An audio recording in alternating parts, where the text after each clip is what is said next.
facts? I don't have any facts. That's all right. We got a bunch here. Sweet. Here we go. All right, we are back. This is the midpoint Marvelous Facts.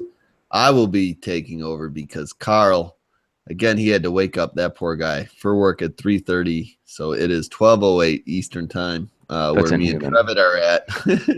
So that is a wink away, basically, for Carl. Oh yeah, but definitely a wink away.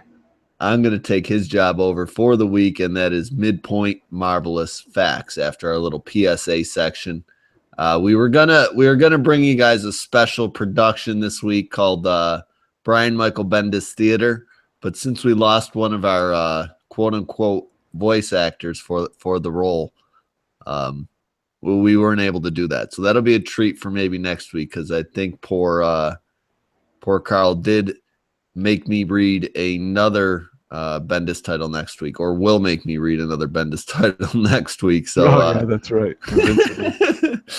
so we'll have another opportunity to play that out for you guys. But anyway, speaking of Brian Michael Bendis, his Defenders title was the second book we covered this evening, and it'll be the topic of our first Midpoint Marvelous Facts section. So we got first appearance. And according to Carl's facts here, I got notes all over the place. The Defenders' first appearance was in Marvel Feature #1 in December of 1971, before they were eventually spun off into their own series later on down the line because of the popularity of the team being together. Just some random facts about the Defenders. As far as things I found out personally that I found interesting is the Defenders were a team of heroes. They were brought together by circumstances, usually magic related. So if it was something, the Dr. Avengers, always, right? Yeah, he was always right. Yeah, something the Avengers would normally handle, but it had kind of magic theme to it. That's when these guys would step in, and that first team consisted of Doctor Strange, Hulk, Namor. I always say that wrong. Is it Namor or Namor? Namor. Right there. Everyone's got another one on me. Namor the Submariner and Silver Surfer. And then it was a first adventure of helping Silver Surfer stop Yandroth's evil machine. Evil machine, whatever the fuck evil machine that was, because I've never read the first goddamn story of the Defenders. For my first experience personally with the Defenders was the Secret Defenders with Doctor Strange, Wolverine, Darkhawk, and I want to say Spider-Man or Spider-Woman, I think it was. That sounds cool. So it was like a giant red foil cover, and I remember snatching that thing up being, I don't know, probably just before teenage years, and the cover essentially with a Wolverine on it got my attention, and the red foil, because I knew nothing about Doctor Strange at that point, or or Darkhawk, other than I thought he looked like a typical 90s hero, pretty sweet, but probably had little substance to him, because I don't remember shit about him either. I recently just got the Matt Fraction run on Defenders. It's like a 12-issue run by him and Terry Dodson. Terry Dodson, and it's Doctor Strange, Silver Surfer, Namor, Iron Fist, and Red She-Hulk, who is Betty. Betty Ross. Yep. I wonder, because the last arc before Secret Wars for the Hulk was like Hulk going around like he was a sentient Hulk, where Banner was conscious through him too, and going around curing all the Hulks. So like Betty had that taken away from her. I wonder, because I haven't seen her in a comic in forever that I've read. She might be in the Hulk book, but I haven't been reading that. That's a bummer, because she had that badass sword. Yeah. So yeah, if that's something that interests you, check out that run. I forget who wrote it, but it was, as far as timeline wise goes, right before Secret Wars kicked off. That brings us to our second character of the night, and I couldn't decide who to do, so I looked up a little bit of each for both these guys, and Carl's got some too. But Old Man Logan, I wasn't sure if we covered him already or not. Did we? For I don't think Midpoint so. Marvelous Facts? I don't think so. I think we might have avoided it too. But anyway, just in case we did cover it and we're repeating some information you might have heard, I also looked up a little something about Maestro. But Carl states Old Man Logan's first appearance was Fantastic Four 588. I don't. That's not right, right? Which was it? He says Fantastic Four 588. Was whose first appearance? It says Old Man Logan. No way. No, it was the Wolverine written by Millar and who McNiven, right? Did the art first? Yeah, Millar and McNiven. Yeah, so I'm gonna look this up right now because I have every Fantastic Four issue of all time. Which issue is it supposed to be? Look up Fantastic Four, number 588, August 2008. See what goddamn issue that was. And while you do that, I'm going to go through the rest of the facts here. All right, I have it right here. Old Man Logan was, though, I know this is true, while we fact check Carl here. Old Man Logan was once eaten by Hulk. He was regenerated inside his stomach and ripped through him to get out. So that's part of his healing factor, you know, one of his powers. He's got all the same powers as Wolverine. It's just an older Wolverine, if you think about it that way. And then my facts as far as Old Man Logan goes was giving you reasons to read the Old Man Logan by Millar, because it's kind of a, you know, not a forgotten story. It's pretty popular, but some things inside of it, if you're still not on the fence or off the fence and hopped on the side of reading it, there is a Venom laced T-Rex. There's a pretty sweet map of the United States showing how the future Old Man Logan world is split up and broken up. Really gives you a good context of where they're traveling through in the story. And then Blind Hawkeye is super badass in the book too. So yeah, he is super badass. Yeah. There's a bunch of things and Easter eggs and stuff you'll find throughout the book, but those are kind of three of my favorite that really enhance my enjoyment and make me go back for second reads. Then I looked up a little something about Maestro, because Maestro is the villain in this Old Man Logan issue you're about to cover here, and he is a future version of Bruce Banner, and that is from Earth 9200. I'm sorry. 9200, so 9200, the Earth he's from, and you know, I'm not sure how much that still holds up based on Secret Wars, and we're supposed to be finding all that out with Legacy. We'll see, but that ends the Midpoint Marvelous Facts. Actually, no, it doesn't. Trev, yep, that's did right. you find it? There was no Old Man Logan in Fantastic Four 588. 588? Do you have the solicit or something up? I have the issue right here. It's by Jonathan Hickman and Nick Tricota, and Mark Brooks did like the last few pages with Spider-Man and the little kid Franklin Richards. But it's the story of when Johnny Storm pretty much died, and okay. It does have some really awesome Nick Tricota like art that like the faces kind of look like Jack Kirby-ish. Like it's very it's very good. But no, he must have copied and pasted something wrong, unless I'm reading it wrong, like I'm retarded or something. I don't know. But I don't think that's what's going on here. Anyway, that's the Midpoint Marvelous Facts. So yeah, the first appearance of Old Man Logan is in Wolverine. I forget the issue number.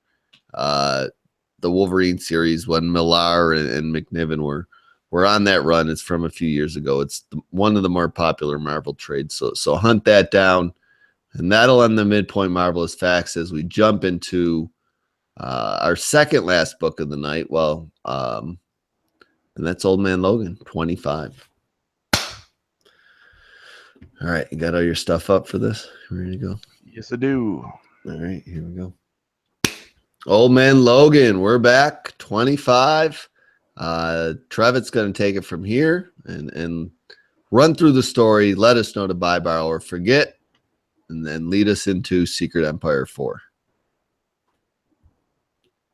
All right, I'm just pulling it back up on my. I totally forgot about this, but here we go. The book. Yeah, I forgot to load it up on my tablet. For some reason, Yeah. I thought I was going to be looking at it on my computer like a dope. But here we go.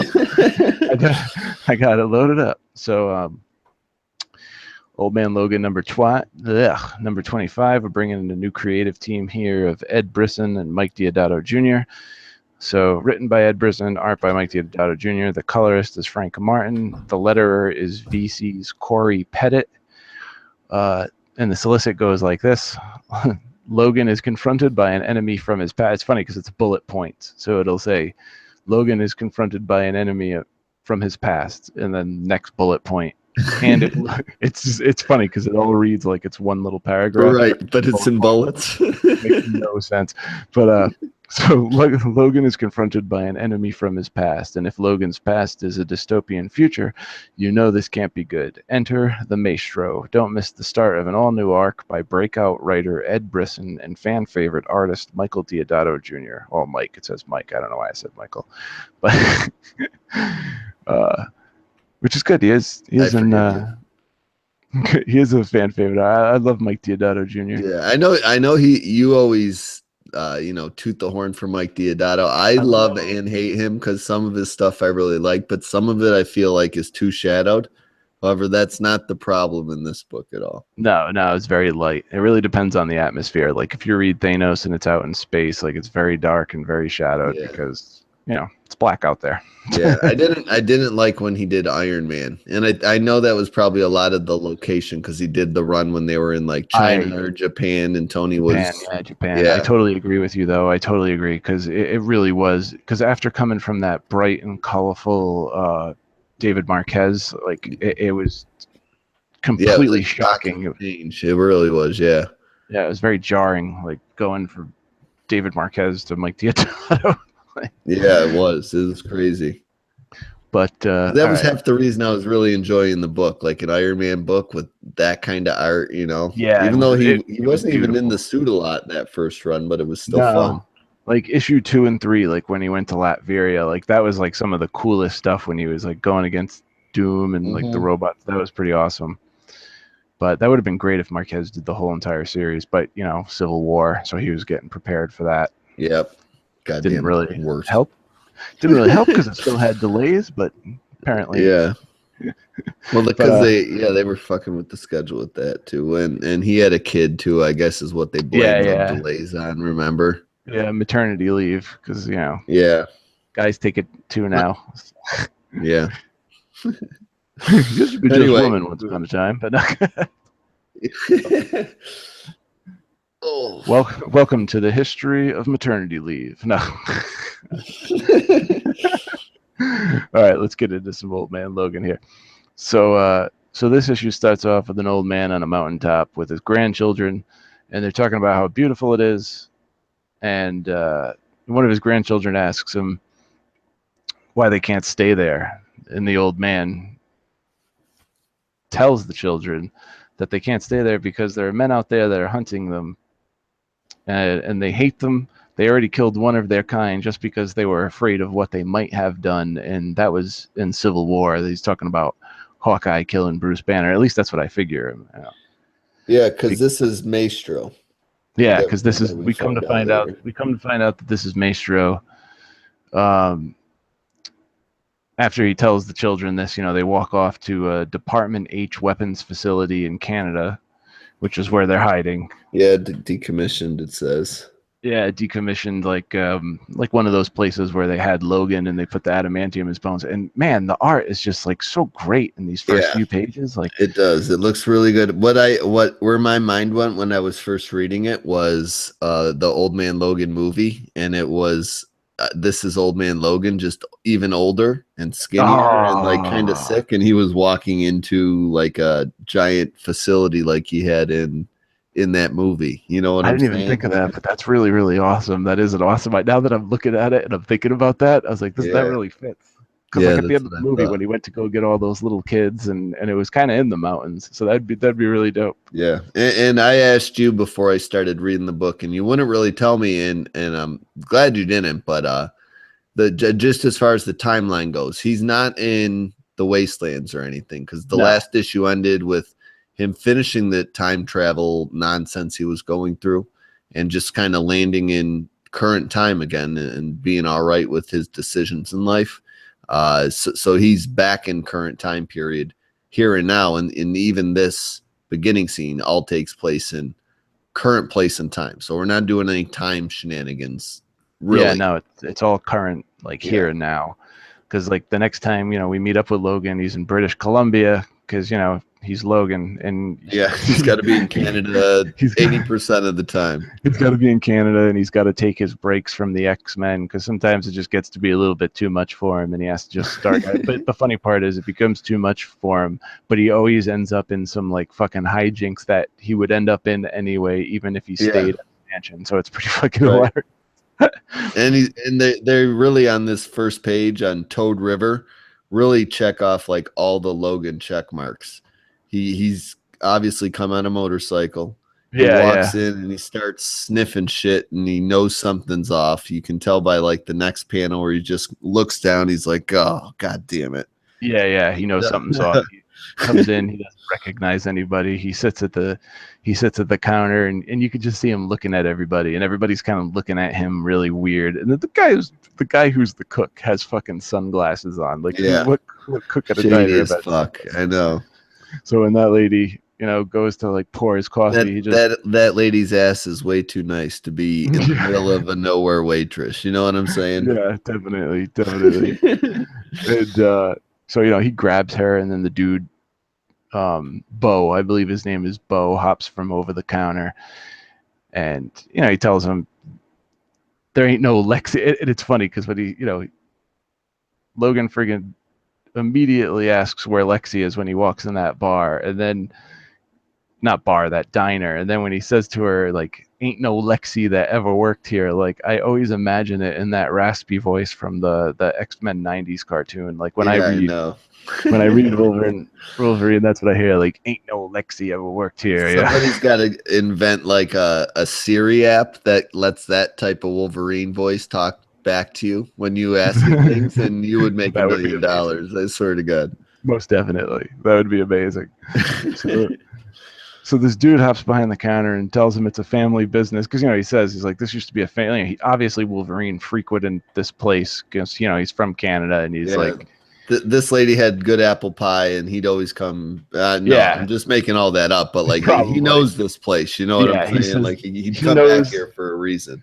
He knows that this place has had the same. It's a family-run business, and it's had the same family running it since like the '60s. So he knows when they're not in there, something's off. And when you see them murdered in the back, and it's all red, and they got the axes in them, it's just so crazy. This book was crazy. It really did like fall in line with the tone of like Old Man Logan. Like I felt like I really was reading Old Man Logan from like the original Millar. McNiven run. Like I felt like I was in that universe following that character, which is great. And the art and the paneling, especially on these 2 pages, is just, it's really cool.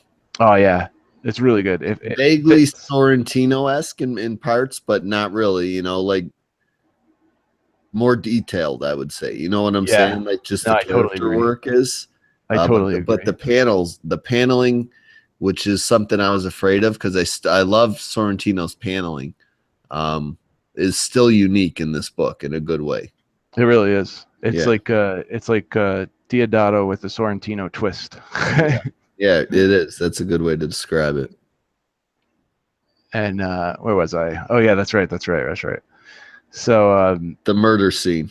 Yeah. So after the murder scene, we see this guy Billy Bob, who's from the dystopian alternate dimension future that Logan comes from. And, you know, Logan immediately pops his claws. And then next thing you know, you got fucking 5 giant Hulks, which is basically the Hulk gang. Yeah, because all the restaurant workers were Hulk gang people that are hulking out now at this point. Everybody in the restaurant starts turning into a Hulk, and they're not the Hulks that he's familiar with because he killed them all. The only person he left alive was Billy Bob, the baby, and that's it, really. But I guess there were a bunch of them that were not there when it happened, but also, you know, I'll get to that part later. I'll just get into the fight. So next thing you know, the dude Bo just fucking cracks friggin' Wolverine in the face, and he goes flying out the window. Yeah. one of the other dudes comes flying out of the restaurant, and Logan just goes through the window. But when this Hulk guy comes through, he just takes all the The bricks and wall. wood. Yeah, the Yeah. whole entire wall is gone, and he goes right towards Logan, and he shoves 3 claws right into his fucking face. Oh my god! Like, It's so sweet. I know, one went right through his eye, one went right through the middle and the back of his head. Like, one claw came out the Kills them side. immediately. Oh my god, that guy was dead. He's out. Yeah, He's done. yeah, he's dead. And then I think it's the chick. She grabs Logan and smashes him into the ground, and then they all just start pig piling on him and beating the shit out of him. And I think at this point, like, good thing he has adamantium bones, because Yeah. if he didn't, all these bones would be crushed right now. I forget about that sometimes when Wolverine gets hit. You know what I'm saying? Because you're Yeah. just like, his face should be just a pancake right now. Pancake. But because the adamantium and his bones don't get crushed, basically the flesh just like comes off his face. But he still has mobility because you can't break the bones, which is pretty awesome. It is. It's crazy. I forget about that about him all the time, but it does. It makes him so badass. It really, I love the paneling. When he gets up, he slices the dude with the hat like right up the middle of his stomach and chest. And I love the paneling because it's like, the 1, 2, 3 in a row from top to bottom, and then you just have Logan standing there like covered in blood, clothes all ripped. Yeah, it's beautiful. It's fucking beautiful. I really thought it was because I read this digitally this week, and I usually read it in paper form. I thought this was going to be a splash page. I just wasn't seeing all of. That's not the case, because you don't see the other half of them. That's what I thought I was going to see when I turned the page. You know what I'm saying? Yeah. The other half of his arm and everything. Yeah. It looks like it could definitely be a splash page. And then on the other side, you could have like the 3 panels going down and show the rest of the fight. But instead, it kind of just switches all together to like a crazy, like crisscrossy, crooked paneling page, which is pretty awesome. It really does, because the paneling just enhances the chaos of the fight, but you don't lose track of what's going on ever. You're not like, where should I follow? What's going on? How does this happen? It all works just perfectly. Everything's faded out in color except for the Hulk or Logan. Like, those are like regular color, but everything around it is like red and blue. So they're like really defined. Dull. So they make it easy to follow when they do that, which is really, really awesome. Smart. It's very smart art choice. Just guts 2 people. Oh my god, yeah, he guts the dude Bo and he guts the chick. Like, slices them like crazy. And then, he goes and he grabs Billy Bob, and he wants to know. He's like, how the hell did you get here? How did you follow me here? And then Billy Bob's a pussy. He's a Hulk. Yeah, he's the big bitch Hulk. He really is, but he did witness Logan. This is Dancing Mike's bitch ass Billy right here. Yeah, this is bitch ass Billy. This is bitch ass Billy. And but the thing is, he did watch Logan murder a whole entire trailer park of Hulks. And Logan. But then, he tells him it's his paw. His paw found him, which is the Maestro, like an alternate version of his paw. And Bo comes out back with a fucking deep fryer and just douses Logan with hot oil, and and he burns out his eyeballs. Like, his skin just starts melting off his body, and his eyeballs fucking burn out of his head, and he's just blindly like slicing. Yeah, and he gets a death blow on Bo. Yeah.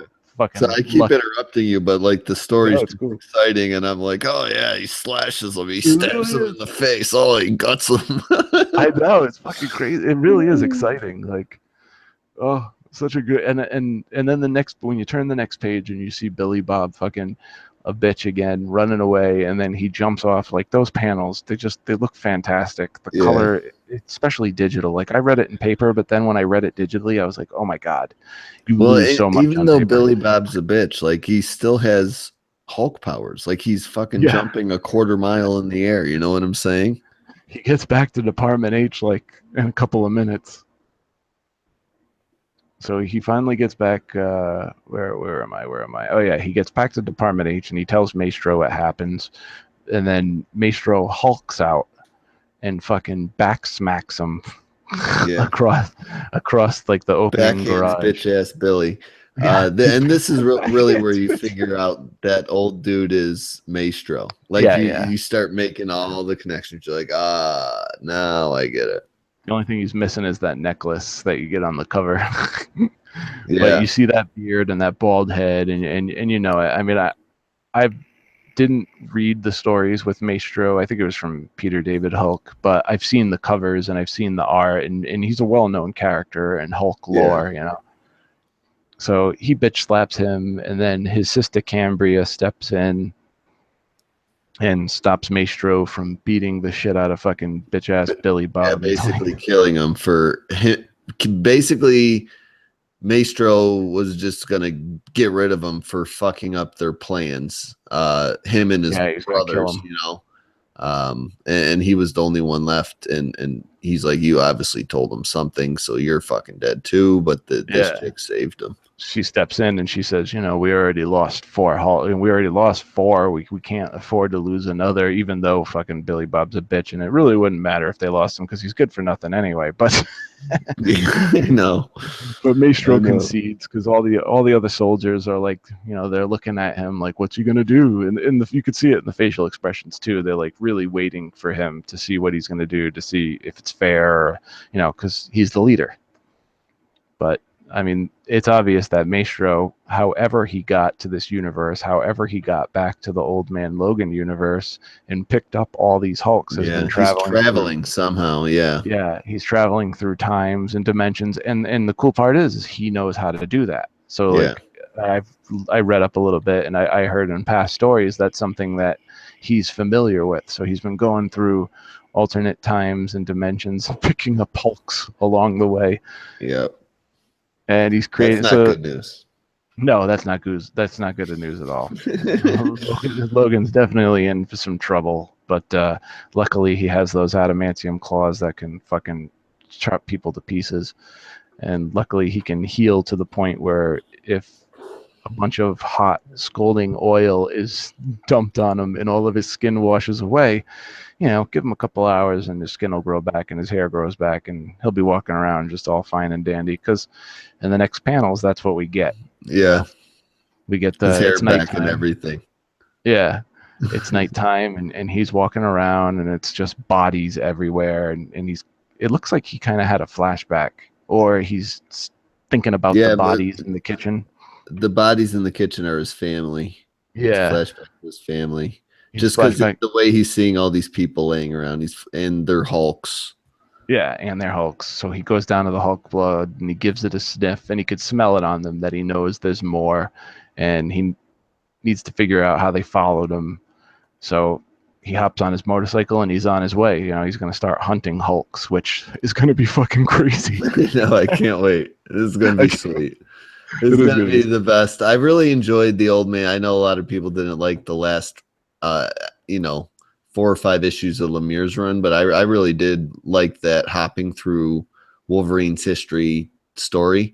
But this is like next level exciting. You know what I'm saying? It This is really is. new and cool, and uh, I don't know if I'm as excited for it just because it's like classic Wolverine Hulk fights for 4 or 5 issues, and those are my favorite type of comics. But I'm pumped for it. What do you think? Buy, borrow, or forget?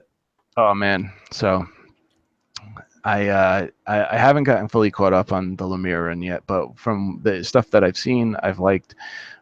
We did cover that last issue on the Marvel Minute, and I really did enjoy that.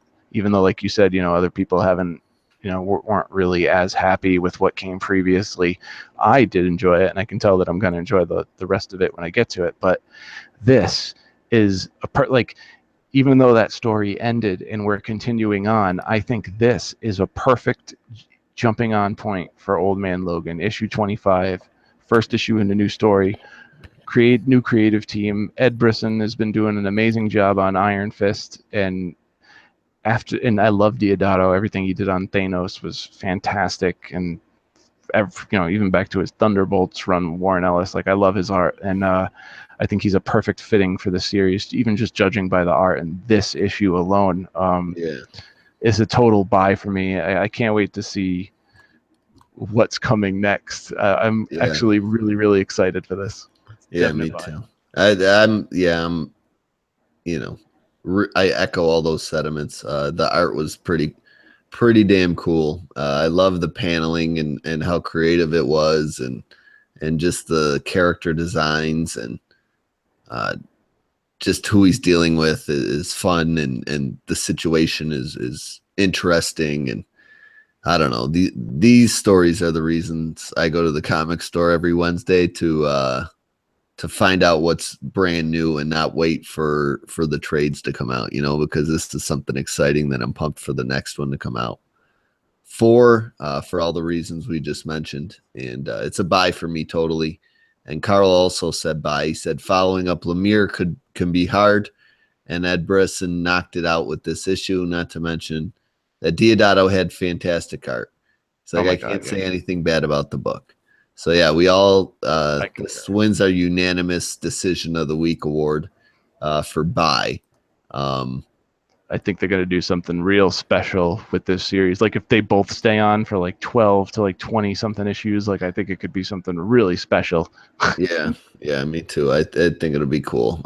So I'll keep buying that book. I was nervous, but my nerves are completely calmed, and I'm on board for at least an arc or two now. And that'll bring us to the last book of the night.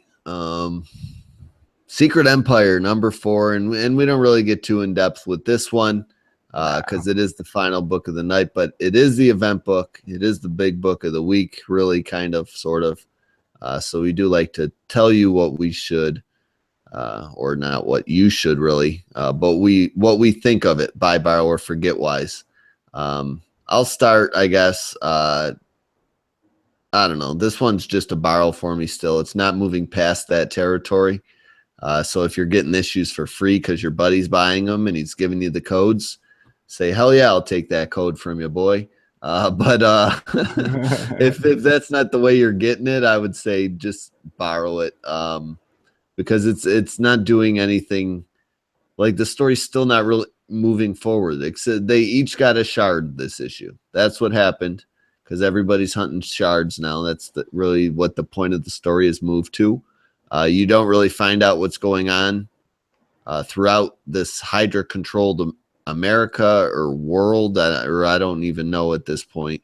So that it's like, I don't know, just a quest for shards to see who can wake Steve Rogers up, I guess, and you get a little more of that Rod Rice stuff, which is the art, was an improvement this issue all the way around, but you don't get any development really as far as that goes, except 2 more characters being introduced. So borrow for me. I'm just not super intrigued and excited for the next issue to come out, and it's needling towards forget altogether if the next one doesn't have a stark improvement for me.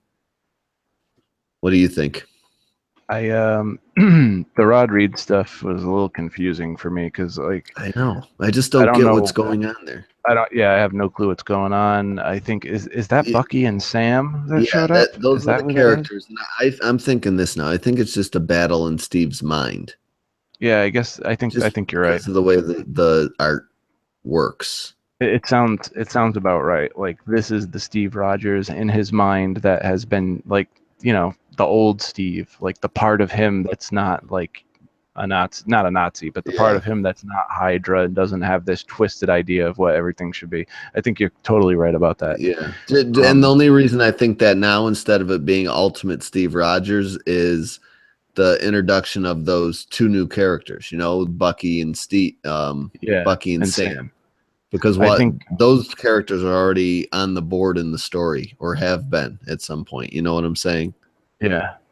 I like the art for well, I don't exactly like it. I mean, it's okay art, but I like that they use the artist from the companion book to tell the part of that story that's going on in that book. You know what I mean? Yeah, I agree. And then we get into the Lionel Francis Hugh stuff, which was pretty damn good. Like I really enjoyed a lot of these panels. I enjoyed the fight between the two different Avengers factions, like Taskmaster versus Mockingbird. I really liked Black Ant versus Ant-Man. That was pretty Yeah. cool. And then Thor and Hercules. I wish it all And went on longer though. It was too yeah, short. You know what I'm if it was a saying? little longer, that would have been cool. Because I liked how Ant-Man and Black Ant both went giant and started like tearing everything apart. Yep. Like that was fucking crazy. Yeah. And then you get to that dinner pretty quickly because the fight goes on for a few, maybe like 3 or 4 pages, and then next thing you know, they get blasted by a bunch of Ultrons, and they're all in cuffs around a dinner table. And this part I enjoyed a bit because I thought it was just pretty funny. Because Hank Pym really does have like an inferiority complex. Anytime I've ever read Hank Pym from like Ultimates to Avengers: The Initiative, like any story I've ever seen him in, as smart as he is, he always did have like an inferiority complex. You know what I mean? Like he Yeah. always felt less inferior. And Ultron, whether this is Ultron or a piece of Hank and Ultron, like he really did like sell me on like this could be Hank Pym. And then when Tony was like, "Now I know it's you for sure," because that was fucking hilarious. Like I thought that was Yeah. pretty funny. There were some good lines in there. And you know, Yeah, my problem's never been like the quality of the writing or the dialogue. That's all been good. It's just I find it to be borrowed because it's just moving so slow. Like we're yeah. it's like I don't know. It's your turn to talk really I'm about it. going in So that I'm direction. sorry I'm stepping on your It's all toes, right. but I'm going in that direction because as much as I did like the art, like I think Lionel Francis Yu is I think it's Lenil, right? yeah, Lenil. So yeah. I love his art, and I think he did a really good job here. And it was really refreshing not to have Sorrentino again because Mhm. sometimes his art it's just Can be uh, too much too can be too fast. Like, much. Too yeah. yeah, because there's no color, and it was so happy to have colors, and he's going to be doing the next issue. Um, but it's still a borrow because it does move really slow. As much as there are a lot of things that I enjoyed in this issue, and overall, like I read the Cap run leading up to it, and this is really interesting to me, and I do really enjoy it. But at the same time, it's still a borrow because I feel like the story is a little too stretched out, Yeah. and we didn't move as far forward as we should have this issue because it ended up pretty much at a stalemate, Mhm. and we went back to just being even. So we didn't accomplish anything in this Yeah. issue, really. Ultron gave the good guys a shard, and Namor gave the bad guys a shard. Like that's Yeah, what happened. that's what happened. Yep, And that they was had their dinner with story. Ultron. Yeah, and there was some funny dialogue and some actually some interesting dialogue that shed some light on like the good guys turned bad's motivation for being So so. And out of all 44 pages, I probably really liked like 12 of them. yeah, And then the yeah, rest of it I was, agree with you. yeah, and the rest of it was okay. Yeah, So it's yep. definitely a borrow. That's where we're at. Yeah, let's see what Carl says here. I'm scrolling his notes. He also says borrow this week. He says this issue was underwhelming, though I will say the best part about the book was the change of artist. Otherwise, the book needs to start ramping up soon, or it will fall off as a borrow. You know what's worse is that the story that I've been following from the beginning uh, is getting boring. He's like, I no longer look forward to seeing it pop up on the release schedule. And then he's kind of he's kind of with us. Like if something needs to go on, like I don't know, more fighting would be nice, but like a reason behind it Yeah, and it and like leading somewhere. it's just been so weird. Like the tone of the series has totally changed to it started shedding light on what this America of Hydra run control is like, and then it's moved into just like secret little Shards. mini groups fighting for shards and going after And Steve. different things. Yeah, one's Yeah. gonna try to kill him. One's looking for the Yeah. shards. Like And everyone's got their own motivation and own story, and it's just I but don't know. nothing's moving really that as fast as you would like it to. The pacing is off, and the book with the kids, like that last issue. I know it's not written by Spencer; it's a companion book, but like the whole like choir thing, and I just didn't like it. With Amadeus Cho and what's her name, Nadia Pym, they went to like the Hydra friggin' girls and boys choir, and they went to tryouts and stuff because they were gonna sing for Steve. So it was like an Yeah. assassination attempt. It wasn't that great because they all went all along with Black Widow, and they said they'd go along with like joining the Red Room and doing what they had to do, but they fight her every inch of the way. So she is always trying to explain to them that it's really, really serious and we got to do what we got to do. And they're always like, no, you can't kill people. You can't do. Well, then why did you go with Black Widow? Just to hold I them back? know. I know. I don't get it either. That's the worst storyline. I don't look forward to seeing those threads pop up with the kids Could have and been Black Widow. cool. I Like if thought they it was would, gonna be cool. yeah, like if they went along with her and she let they let her train them and After they the really were first doing issue, fucking that was shit. the one I looked most forward to, and now it's the one it's like I don't even care. Like just go your own way because that's where this is headed, but it's taking 4 issues for us to get there and I'm just bored, Yeah, it's killing me. you know. So, well, I don't know what the kids are going to do. What are they going to capture Steve and put him in jail? You know what Like the that's best? going to work? Do you know what the best part? The best story going on in this story is Secret Warriors. Yeah, I know you really like that book. I haven't I had a do. chance to catch up on it yet. So, It's the best story if you coming guys out. want to read a or need a companion title to renew your interest in Secret Empire, maybe Secret Warriors will do it. Trevitt usually won't let you down in the recommendation department. Um, but yeah, that'll bring a close to the book segment of things. I wanted to do a quick little sign out segment like we did last week. It was called Honorable Mentions, and we could holler out any book really we wanted to. Um, this week I wanted to mix it up. I wanted to do top 3 Marvel books for each of us. So I don't know if you had a chance to really think about it. But we were supposed to have Carl also, let you know what his top 3 Marvel books were. But I'll start, I guess, and Trevor can take a second to think if he didn't write anything down. So my first one, just not really a reason behind it. I'm just going to name them. I would say my first one is Amazing Spider-Man, just solely because I love long running stories, and it's probably one of the few Marvel books that are doing that right now. My second one would be Gwenpool for pretty much the same reason, and just the humor, and the way the story is moving is something I find intriguing. And then my third one, I think right now might be a tiny surprise, and that would be it's really kind of renew your vows. Like I just look forward to that book coming out each and every month, and I love the art That's and that's on my list it's too. like the Superman of Marvel comics right now I to me. agree. So, That's dead on right there. what about you? What do you like? What are your 3 titles?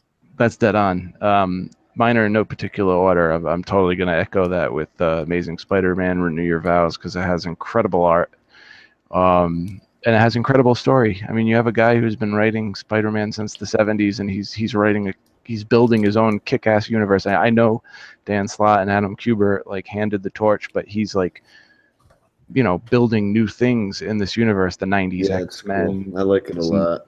Yeah, this new Venom mark, like it's so good. I mean, he's kicking ass. That's definitely one of my top 3. My next one is a new one. It's oh god, so many hard choices, so many hard Yeah. choices. But I'm gonna go with X-Men Blue because I recently reread the past, number 1 all the way through this current number 5, and I liked it even more the second time. I love Yeah. Jorge Molina's art. The story is like he's taking he's doing exactly what Resurrection was supposed to be. He's taking classic X-Men elements, weaving them into the here and now, and making it fun and interesting, which is what that was supposed to be. So I'm really loving that book. Yeah, I agree with And you there. I don't want to throw any books that are already over, like Moon Knight or anything. Like I could easily say Moon Knight, but that's over, so I can't use that right now. So I'd have to say, oh, I can't say Old Man Logan, but oof, I had to choose a third one. What the fuck would I choose? I don't know. I I don't don't have a know. third. There's nothing I I can don't really say. know. Like those two are my favorite right now, and like I've enjoyed Captain America: Steve Rogers, but that's kind of going off the rails because of Secret Empire, so it's kind of just like a tie-in book. Yeah, it just But stalls in place for now. yeah, it stalls in space. I think I'd have to go with Amazing Spider-Man because it's always consistently has great art, and even if it's not amazing, it's always like on a good level for Yeah, me. Like I always it's never enjoy like it. an issue. You're like, oh, this is some garbage. Yeah, it's never. I never think that. I never think that. So Yeah, yeah, so that's my so list. that's us. I didn't see Carl leave us any notes as far as his top three goes. So we'll ask him next week what he thinks his top three would be, and we'll come back to that and we'll check back in with that in a few months and see how it changes, because that's a fluent topic. Depending, things definitely go in cycles based on arcs and things. Yeah, that's very true. Uh, I got so a so lot that what? I Go ahead, like. Vincent. There's a good amount of books I like from Marvel. Like, I mean, they release 99 titles a month, but there's at least 18 of them that I enjoy. Yeah. They don't ask us to buy them all, so that's fine. For you get 18 good comics to read every month. You're not bitching. Yeah, right. So anyway, that'll wrap things up for us, guys. If you're looking to reach us again, email is at marvelmadnesspod@gmail.com. Twitter is at madnessmarvel1. Be sure to follow us. We're there all week to share some nonsense and pull lists and codes and whatever. So hit us up, talk to us. We'll talk back. We don't bite, I promise. We're not weird looking comic lovers. We're just normal dudes with lives and work and kids and just talking some Marvel books. But next week we're back with you for 3 more titles, because there's no Secret Empire edition. But I'm going to do the spider-related book of Spectacular Spider-Man #1. So it's my turn to bring you guys the #1 for once. Carl is going to take the hero portion of things, and I believe we're doing Invincible Iron Man #8, and that is the Riri Williams one, not the Doctor Doom one, right? Yeah, which Okay. that book's actually been pretty steady, like steadily good. It's not. Well, I don't want to say it's not typical because there's a lot of conversation, but there's way more action than you'll find in any other Bendis book. Okay. Well, there, I'm already more excited than I should be. And then you're going to do what you decide for IVX section of things. I'm gonna do Weapons of Mutant Destruction, the Weapon X Totally Awesome Hulk crossover. Cool. So that means I got some Weapon X to catch up on, because that's the one X-Men title I've been slacking on a little bit. That was really fun this week. I Yeah, mean, I'm yeah, actually looking forward to it. I just haven't had a chance to. Sometimes books I look forward to, I like letting 3 or 4 issues build up and just kind me of too. binging it. Yeah. Yeah, me too. So that's going to be it, guys. We're done. Party is over. We will talk to you next week when we can, discuss a little more madness going on in the Marvel U. But me and Trevor are out. We'll be back with Carl next week and talk to you then. We're out. Sayonara. Peace. All right. Nice.